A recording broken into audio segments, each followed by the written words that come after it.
जय माता दी। Welcome to all of you my study channel study with Santosh. आज हम लोग बात करेंगे दुर्खीम के आत्महत्या के विभिन्न प्रकारों के बारे में।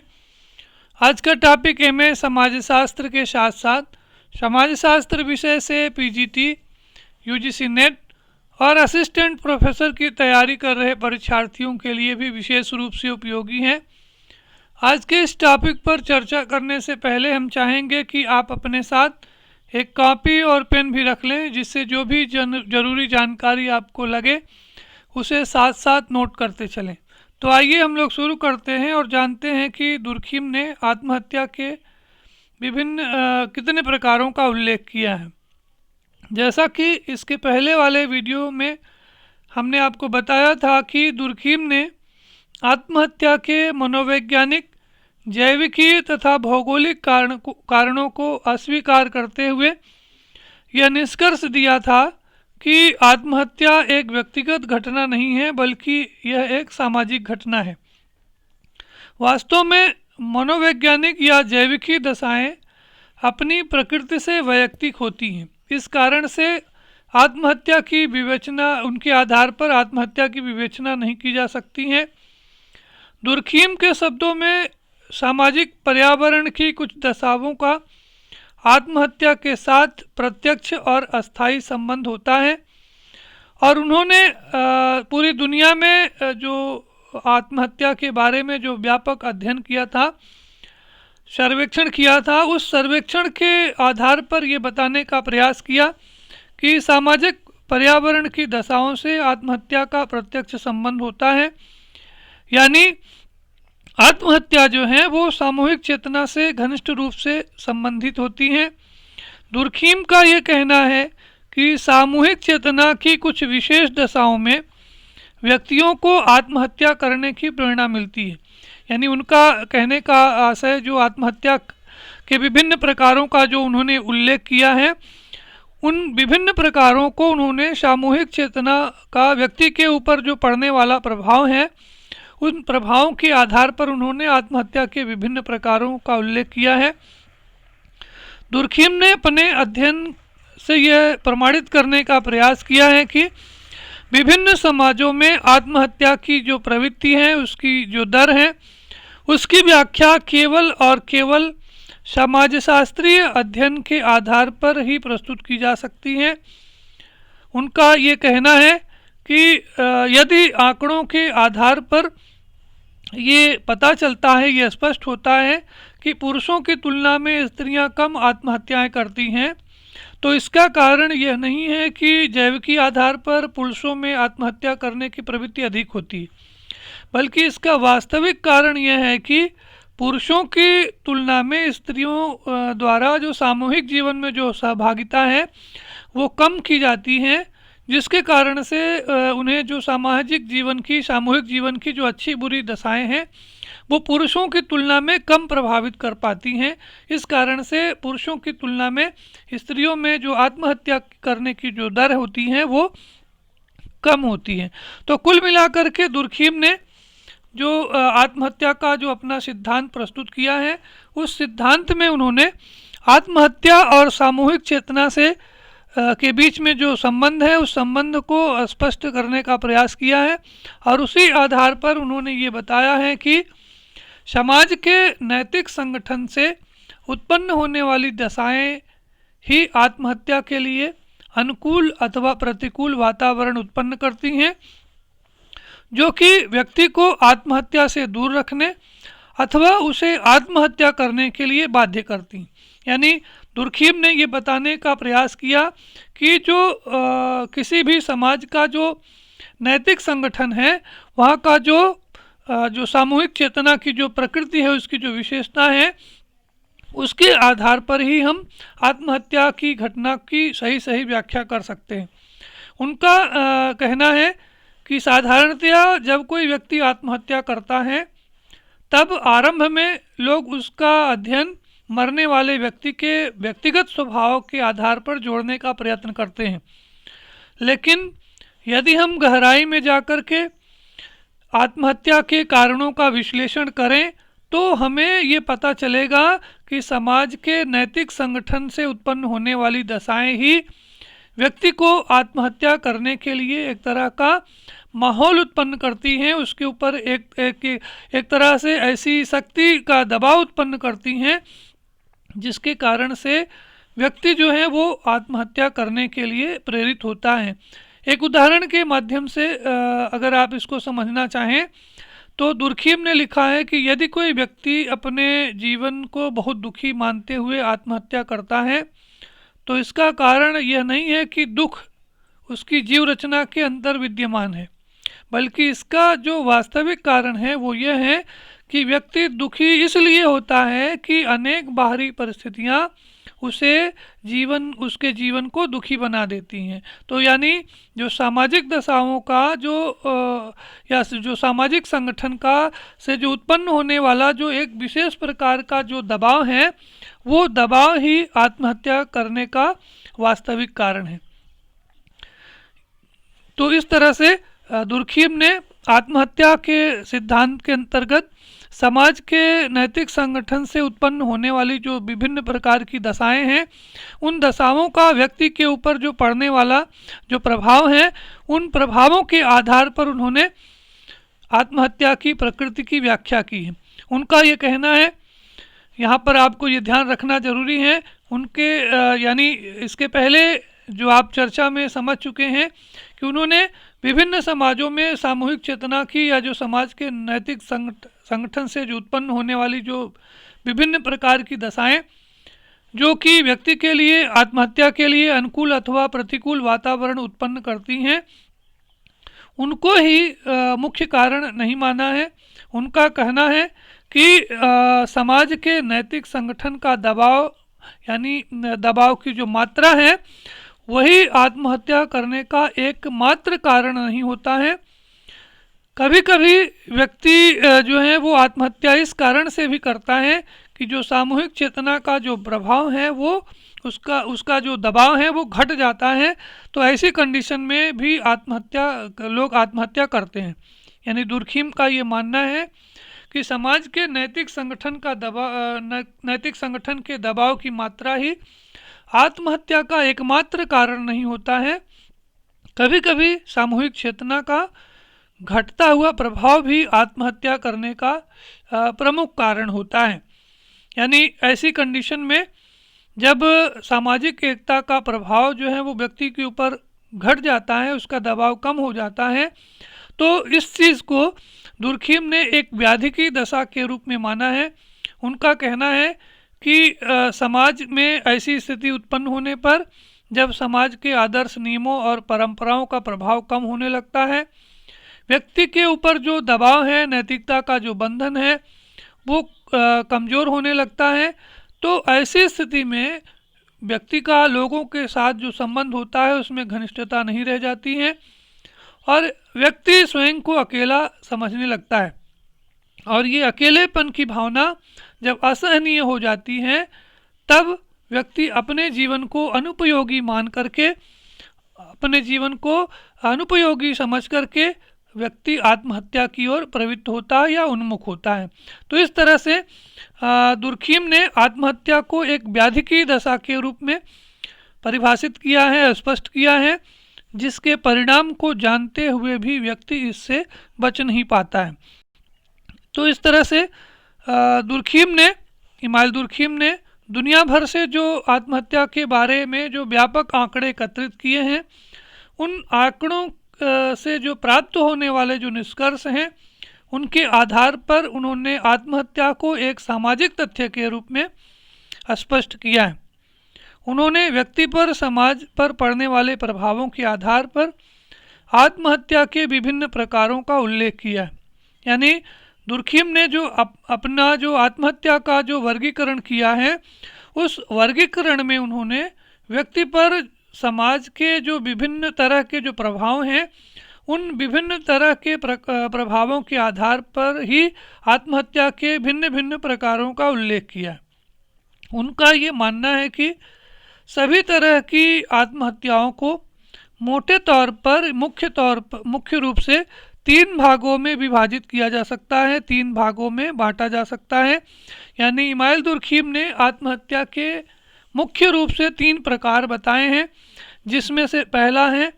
अहमवादी आत्महत्या यानी ईगोइस्टिक सुसाइड, दूसरा है परार्थवादी आत्महत्या यानी अल्ट्रिस्टिक सुसाइड, और तीसरी जो आत्महत्या है वो है विसंगतिपूर्ण आत्महत्या यानी एनामी। तो इस तरह से दुर्खीम ने अपने आत्महत्या के प्रकार के अंतर्गत इन 3 प्रकारों का उल्लेख किया है। आगे हम लोग इन तीनों प्रकारों का अलग अलग अध्ययन करते हैं और जानते हैं कि ये जो आत्महत्या के अंतर्गत जो 3 मोटे प्रकार बताए हैं, मुख्य प्रकार बताए हैं, उनका क्या अर्थ है। जैसे पहला आप देख रहे हैं, उनका जो पहला वर्गीकरण है, पहली प्रकार की जो आत्महत्या है वो है अहमवादी आत्महत्या। विभिन्न विद्वानों ने अहम शब्द का प्रयोग अलग अलग अर्थों में किया है, लेकिन दुर्खीम ने अहम को व्यक्ति की एक ऐसी मानसिक दशा के रूप में प्रस्तुत किया है, प्रयुक्त किया है, जिसके द्वारा व्यक्ति समूह में अपने आत्मसम्मान को बनाए रखने का प्रयत्न करता है। तो इस तरह से शाब्दिक रूप में आत्महत्या यानी अहमवादी आत्महत्या, आत्महत्या का वह रूप होता है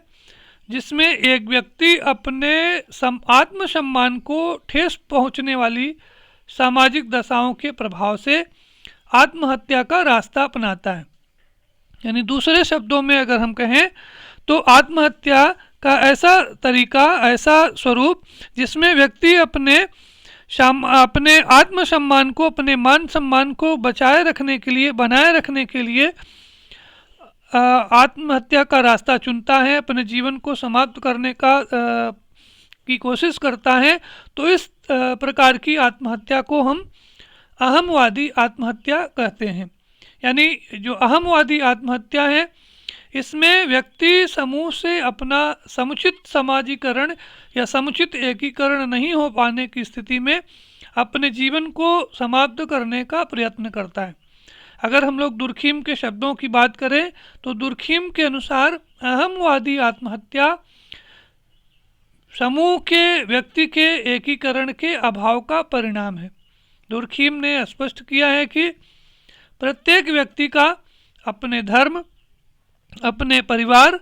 और अपने राजनीतिक समूहों से विभिन्न मात्रा में एकीकरण होता है। यानी जो व्यक्ति का जिस समाज में रहता है, उस समाज में जो उसका जो परिवार है, उसके जो अपना धर्म है और जो राजनीतिक व्यवस्था है जिसमें कि वो अपना जीवन व्यतीत करता है, ये जो धर्म है, परिवार है, राजनीतिक समूह है, इनसे व्यक्ति का घनिष्ठ संबंध होता है, उनके बीच में एक प्रत्यक्ष एकीकरण होता है। और उनका ये कहना है कि कुछ विशेष दशाओं में जब व्यक्ति के अहम की संतुष्टि नहीं होती है, तब वह अपने को समूह से कटा हुआ महसूस करता है, तिरस्कृत अथवा परित्यक्त महसूस करता है, या फिर उसे ऐसा लगने लगता है कि समुदाय के द्वारा, समूह के द्वारा उसकी उपेक्षा की जा रही है, उसकी अवहेलना की जा रही है। और इस तरह के व्यवहार से उसे अपने आत्मसम्मान को चोट पहुंचने लगती है और वह अपने जीवन को तुच्छ या बेकार समझने लगता है। और दुर्खीम का कहना है कि ऐसी परिस्थिति में व्यक्ति, ये जो ऐसी परिस्थितियां हैं वो आत्महत्या करने के लिए एक अनुकूल वातावरण उत्पन्न करती हैं। यानी दुर्खीम ने कहा कि जब कभी भी व्यक्ति के ऊपर जो समाज का जो नियंत्रण है वो शिथिल पड़ने लगता है, तो इससे जो है वो व्यक्तिवादिता में वृद्धि होती है और यह दशा जो है वो व्यक्ति के अहम को ठेस पहुंचा करके आत्महत्या करने के लिए अनुकूल परिस्थितियां उत्पन्न करती हैं। यानी जो आत्महत्या का ये जो पहला प्रकार है, जिसमें कि अहम को आत्महत्या का एक प्रमुख कारण माना जा सकता है। दुर्खीम का ये कहना है कि व्यक्ति अपने आत्मसम्मान को बनाए रखने के लिए, मान सम्मान को बनाए रखने के लिए यदि अपने जीवन को समाप्त करने का प्रयास करता है, तो इस तरह की मृत्यु की कोशिश को, आत्महत्या को हम अहमवादी आत्महत्या कह सकते हैं। दुर्खीम ने अपने इस अहमवादी आत्महत्या की प्रकृति को स्पष्ट करते हुए बताया है कि जब कभी भी व्यक्ति को समाज से बांधने वाली जो शक्ति है, जो कड़ी है, वो कमज़ोर पड़ने लगती है, तो व्यक्ति को अपने जीवन से बांधने वाली शक्ति भी कमज़ोर पड़ने लगती है। यानी जब जब व्यक्ति और समाज के बीच में जो संबंध है वो शिथिल होने लगता है, कमज़ोर होने लगता है, तो स्वाभाविक रूप से व्यक्ति को अपने जीवन से जो बांधने वाली जो शक्ति है वो भी कमज़ोर होने लगता है, और ऐसी स्थिति में व्यक्ति आत्महत्या करने का रास्ता अख्तियार करता है, आत्महत्या करने का प्रयास करता है। दुर्खीम का मानना है कि धर्म, परिवार तथा राजनीतिक संगठन व्यक्ति को प्रत्यक्ष रूप से प्रभावित करते हैं। इनका व्यक्ति को नियंत्रित रखने में विशेष योगदान होता है। इनका व्यक्ति पर पड़ने वाला प्रभाव भी एक विशेष प्रकार की नैतिक शक्ति को विकसित करता है, और इनका घटता हुआ प्रभाव आत्महत्या करने के लिए अनुकूल परिस्थितियां उत्पन्न करता है। तो कुल मिलाकर के ये जो अहमवादी आत्महत्या है उसकी प्रकृति ये है कि जब व्यक्ति अपने अहम को, अपने संतुष्टि को पूरा करने के लिए, अपने सम्मान को बचाए रखने के लिए अपने जीवन का अंत करता है, तो इस तरह की कोशिश को, इस तरह की आत्महत्या को हम अहमवादी आत्महत्या कहते हैं। आत्महत्या का जो दूसरा प्रकार है उसको दुर्खीम ने परार्थवादी आत्महत्या के रूप में स्पष्ट किया है। उनका कहना है कि जो परार्थवादी आत्महत्या है उसकी जो प्रकृति है वो अहमवादी आत्महत्या की प्रकृति से बिल्कुल विपरीत है। यानी जो अहमवादी आत्महत्या है जिसकी चर्चा अभी आप सुन चुके हैं, तो अहमवादी आत्महत्या में व्यक्ति आत्महत्या इसलिए करता है कि सामाजिक एकीकरण की कमी के कारण व्यक्ति जो है वो व्यक्ति का जो जीवन है वो अपने समूह से अलग थलग हो जाता है। तो ऐसी स्थिति में व्यक्ति के आत्मसम्मान को चोट पहुंचती है, और अपने सम्मान की रक्षा के लिए जब वो आत्महत्या करता है तो इसे हम अहमवादी आत्महत्या कहते हैं। इसके पूर्णतया विपरीत परार्थवादी आत्महत्या वह है जब व्यक्ति और समूह के बीच एकीकरण इतना अधिक हो जाता है कि व्यक्ति जो है वो अपने लिए नहीं बल्कि दूसरों के हित के लिए आत्महत्या करता है। यानी अहमवादी आत्महत्या में जो आत्महत्या है वो व्यक्ति अपने आत्मसम्मान को बचाए रखने के लिए आत्महत्या करता है, और परार्थवादी आत्महत्या में व्यक्ति आत्महत्या अपने खुद के लिए नहीं करता है बल्कि समूह के हित के लिए, दूसरे के हित के लिए अपने जीवन का त्याग कर देता है, अपनी जो है वो जीवन को समाप्त कर देता है। उदाहरण के लिए भारत में सती प्रथा, डेनमार्क में सिपाहियों की एक परंपरा जिसमें कि जो सिपाही जब वृद्ध हो जाते हैं तो वो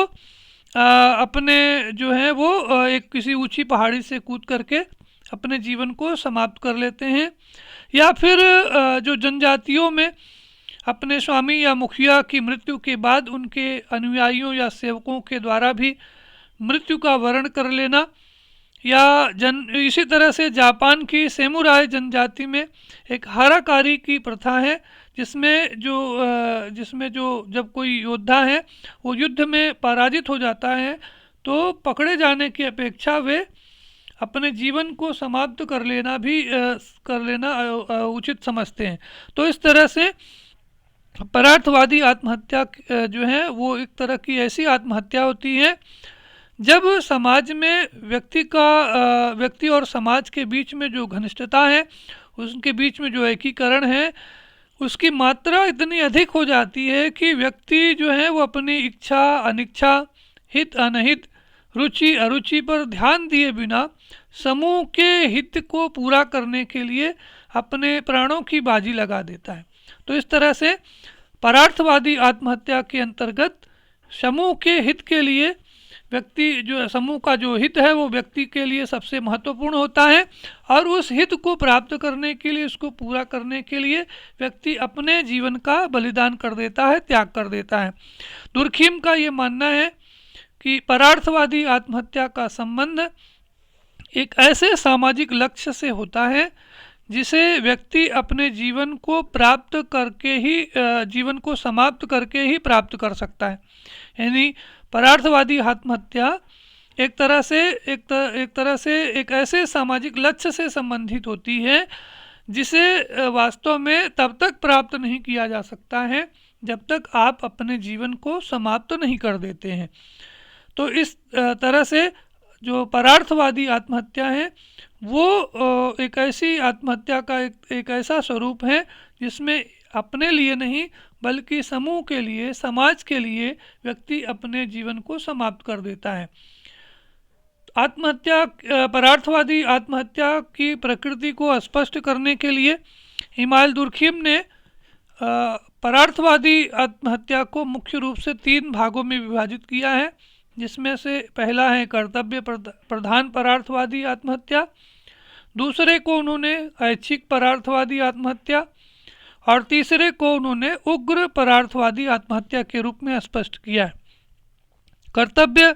प्रधान परार्थवादी आत्महत्या से दुर्खिम का आशय ये है कि जब कोई व्यक्ति समूह के प्रति अपना नैतिक दायित्व समझकर, नैतिक कर्तव्य समझ करके अपने जीवन को समाप्त करता है, तो इस तरह की आत्महत्या को दुर्खिम ने कर्तव्य प्रधान परार्थवादी आत्महत्या कहा है। यानी ऐसी आत्महत्याएं तब होती हैं जब व्यक्ति का व्यक्तित्व पूरी तरह से समूह में विलीन हो जाता है। यानी व्यक्ति के मन में जब अपने समूह और उसके मूल्यों में इतनी गहरी श्रद्धा हो जाती है कि सामूहिक हित के सामने व्यक्ति की इच्छा का कोई महत्व नहीं रह जाता है, तब ऐसी स्थिति में समाज के प्रति अपने नैतिक कर्तव्य को पूरा करने के लिए व्यक्ति अपने जीवन का हंसते हुए अपनी स्वेच्छा से बलिदान कर देना अनिवार्य समझने लगता है। तो इस तरह की आत्महत्या को हम कर्तव्य प्रधान परार्थवादी आत्महत्या कहते हैं। उदाहरण के लिए, यदि एक परिवार के किसी सदस्य को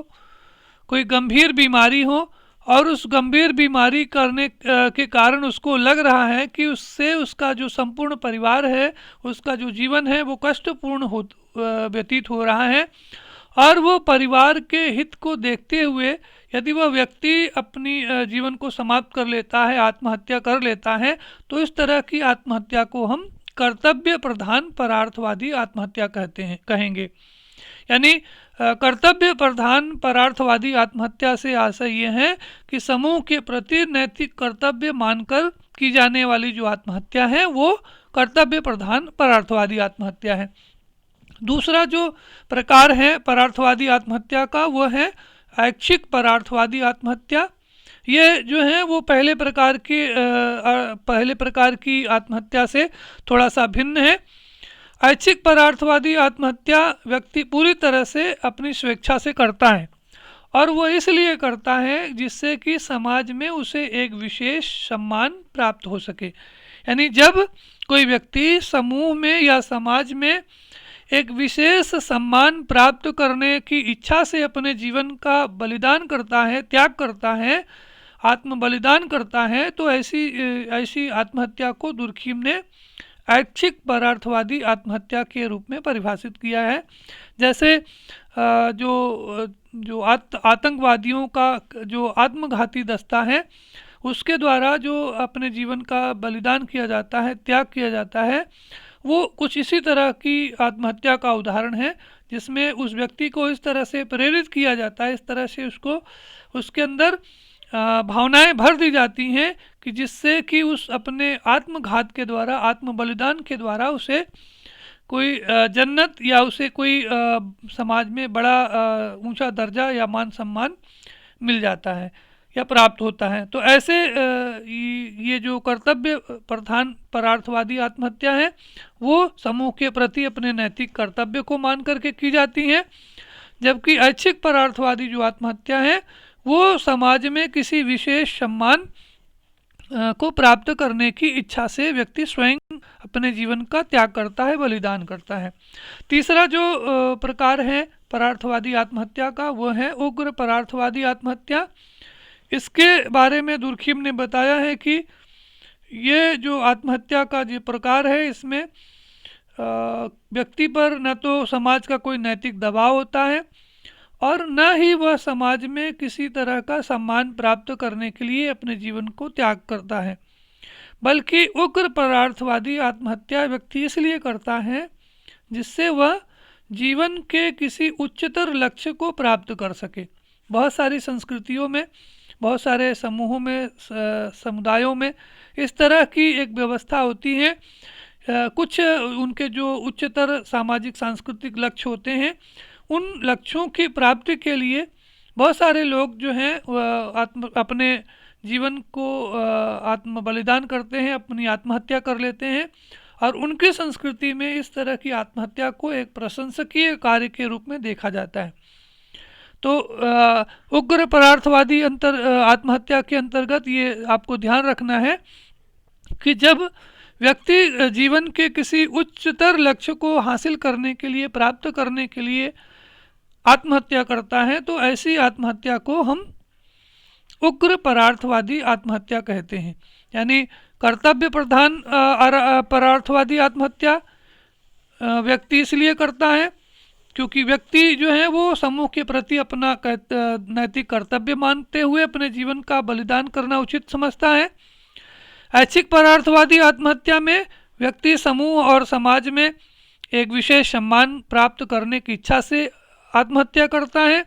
और उग्र परार्थवादी आत्महत्या के अंतर्गत व्यक्ति जो है वो जीवन के किसी उच्चतर लक्ष्य को प्राप्त करने के लिए अपने जीवन को समाप्त करता है। जैसे बौद्ध भिक्षुओं में या जो हमारी हिंदू संस्कृति में बहुत सारे जो संत हैं वो स्वेच्छा से समाधि लेकर के अपने जीवन को समाप्त कर लेते हैं, क्योंकि हमारी सामाजिक सांस्कृतिक व्यवस्था में इसे जो है वो समाधि को, मोक्ष को एक तरह का उच्च जो है वो सामाजिक लक्ष्य के रूप में माना जाता है, देखा जाता है। तो दुर्खीम ने इस तरह की आत्महत्या को उग्र परार्थवादी आत्महत्या के रूप में परिभाषित किया है। आत्महत्या का जो तीसरा और जो अंतिम वर्गीकरण है दुर्खीम का, वो है विसंगतिपूर्ण आत्महत्या। विसंगति शब्द को दुर्खीम ने एक ऐसी दशा के रूप में परिभाषित किया है, एक ऐसी दशा से संबंधित माना है जिसमें व्यक्ति की असीमित इच्छाओं के कारण समाज को नियंत्रित करने वाली शक्ति का प्रभाव कमजोर होने लगता है। और ऐसी स्थिति में जब समाज में जो अस्वाभाविक स्थिति उत्पन्न हो जाती है, समाज में नियमहीनता की स्थिति उत्पन्न हो जाती है और सामाजिक नियंत्रण के अभाव में जब व्यक्ति अपने जीवन का बलिदान करता है, अपने जीवन को समाप्त करने की कोशिश करता है, तो इस तरह की कोशिश को, इस तरह की आत्महत्या को दुर्खीम ने विसंगतिपूर्ण या अस्वाभाविक आत्महत्या कहा है। यानी दुर्खीम का ये मानना है कि विसंगतिपूर्ण या अस्वाभाविक आत्महत्या वह है जो समाज में नियमहीनता या सामाजिक नियंत्रण के अभाव के कारण उत्पन्न होती है। उनका ये मानना है कि आर्थिक संकट, सामाजिक संतुलन में होने वाली कोई बाधा या अचानक से कोई होने वाला परिवर्तन या फिर व्यक्ति की जो तीव्र इच्छा, जो महत्वाकांक्षा है, ये व्यक्ति को प्रत्यक्ष या अप्रत्यक्ष रूप से प्रभावित करती हैं और इनसे जो है वो सामाजिक जो नियंत्रण है वो कमज़ोर होने लगता है और समाज का जो तंत्र है वो टूट जाता है। दुर्खीम का मानना है कि इन नई दशाओं से बहुत से व्यक्ति अनुकूलन या सामंजस्य स्थापित नहीं कर पाते हैं और अपने कष्टपूर्ण अनुभवों के कारण वे अपने जीवन का अंत करने की ओर प्रेरित करते हैं। यानी दुर्खीम का ये कहना है कि सामूहिक जीवन ही एक नैतिक शक्ति होती है जो व्यक्ति को सामाजिक और नैतिक रूप से नियंत्रित करती हैं, उसके ऊपर नियंत्रण लगा सकती हैं। और हर समाज अपने सामाजिक सांस्कृतिक व्यवस्था के माध्यम से वो प्रत्यक्ष रूप से या अप्रत्यक्ष रूप से किसी अभिकरण के द्वारा, किसी संस्था के द्वारा व्यक्ति की इच्छाओं पर नियंत्रण लगाने का प्रयास करता है, स्थापित करने की कोशिश करता है।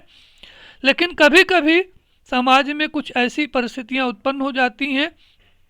कुछ ऐसी नियमहीनता की दशाएं उत्पन्न हो जाती हैं, कुछ ऐसी घटनाएं या परिस्थितियां उत्पन्न हो जाती हैं जिससे कि ये जो समाज का जो स्वाभाविक तंत्र है वो टूट जाता है और समाज में एक ऐसी स्थिति उत्पन्न हो जाती है जैसे कि संक्रमणकालीन दशा उत्पन्न हो जाती है। और ऐसी स्थिति में व्यक्ति जो है वो समाज के साथ अपना जो सामंजस्य है, अपना जो अनुकूलन है वो ठीक तरह से स्थापित नहीं कर पाता है और कष्टपूर्ण अनुभवों के कारण वो अपने जीवन का अंत करने की ओर प्रेरित होता है। दुर्खिम ने इस तरह की आत्महत्या को एक जो है वो आर्थिक विपत्ति या औद्योगिक संकट के कारण जो समाज में विभिन्न प्रकार की जो आत्महत्याएं हो रही हैं उनको विसंगतिपूर्ण या अस्वाभाविक आत्महत्या के अंतर्गत माना है। उनका कहना है कि आर्थिक संकट या विपत्ति के समय में समाज में कुछ व्यक्तियों की जो स्थिति है, परिस्थिति है, वो अचानक गिर जाती है और ऐसी दशा में उनके लिए आवश्यक हो जाता है कि वे अपनी आवश्यकताओं को कम करें और स्वयं की इच्छाओं पर नियंत्रण लगाना सीखें। किंतु इन नई दशाओं से बहुत सारे लोग अनुकूलन नहीं कर पाते हैं और अपने जो अनुकूलन स्थापित नहीं करने के कारण स्वाभाविक रूप से उनके अंदर तनाव, निराशा और हीनता के भाव उत्पन्न होते हैं और वो जो व्यक्ति है वो अपने जीवन को समाप्त करने की ओर अग्रसर होता है। यानी वो उसके कहने का मतलब ये है कि जो विसंगति है, जो अस्वाभाविक स्थिति है समाज की, वो सामाजिक आर्थिक व्यवस्था के अंतर्गत जो समाज का जो संतुलन है उसको प्रभावित करती है और संतुलन में बाधा उत्पन्न होने के कारण स्वाभाविक रूप से व्यक्ति जो है वो आत्महत्या करने का रास्ता चुनता है या उसको पसंद करता है। दुर्खिम ने